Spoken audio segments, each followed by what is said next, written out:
अस्सलामुअलैकुम दोस्तों, आपको ये सुनकर बहुत खुशी होगी कि ईद गदीर में सिर्फ़ एक दिन रह गया है। ईद गदीर अर्श पर नहीं, जश्न गदीर यानी ज़मीन वालों से ज़्यादा अर्श वाले ईद गदीर मनाते हैं। रोज़े गदीर ज़मीन वालों से ज़्यादा आसमान वालों में मशहूर है। खुदावंद आलम ने जन्नत में एक महल खल्क़ फरमाया है जो सोने चांदी की ईंटों से बना है, जिसमें 1,00,000 कमरे सुर्ख रंग के और 1,00,000 ख़ैमे सब्ज़ रंग के हैं। इसकी खाक मुश्क और अंबर से है। इस महल में 4 नहरें जारी हैं। एक नहर शराब की है, दूसरी नहर पानी की है, तीसरी नहर दूध की और चौथी शहद की है। इन नहरों के किनारों पर मुख्तलिफ़ किस्म के फलों के दरख्त हैं। इन दरख्तों पर वो परिंदे हैं जिनके बदन लो के हैं। इनके पर याकूत के हैं और मुख्तलिफ़ आवाज़ों में गाते हैं।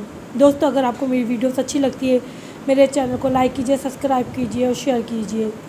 जब गदीर का दिन आता है तो आसमान वाले इस महल में आते हैं, तस्बीह और तहलील और तक़दीस करते हैं। वो परिंदे भी उठते हैं, अपने को पानी में डुबोते हैं और इसके बाद मुश्क और अंबर में लौटते हैं। जब मलाइका जमा होते हैं तो वो परिंदे दोबारा उड़कर मलाइका पर मुश्क और अंबर छिड़कते हैं।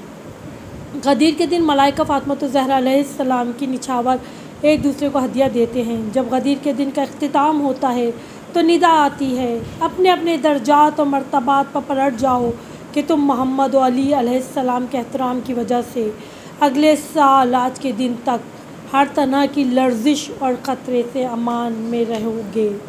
हज़रत फ़ातिमा ज़हरा अलैहिस्सलाम की निछावर दरख्त तूबा की वो फल है जो शहज़ादी की शब व ज़ौफ़ खुदावंद आलम के अमर से तमाम आसमानों पर फेंके गए और मलाइका ने इनको यादगार के तौर पर उठा लिया, अपने पास महफूज कर लिया।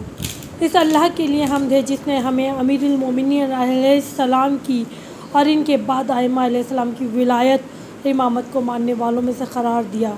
बस दोस्तों, हम दुआ करते हैं कि बारे इलाहा यौम गदीर के सदक़े में तमाम लोगों की परेशानियों को दूर फरमा, हर एक को विलायत अली पर कायम रख और दुनिया से जाएं तो विलायत अली पर जाएं। आमीन।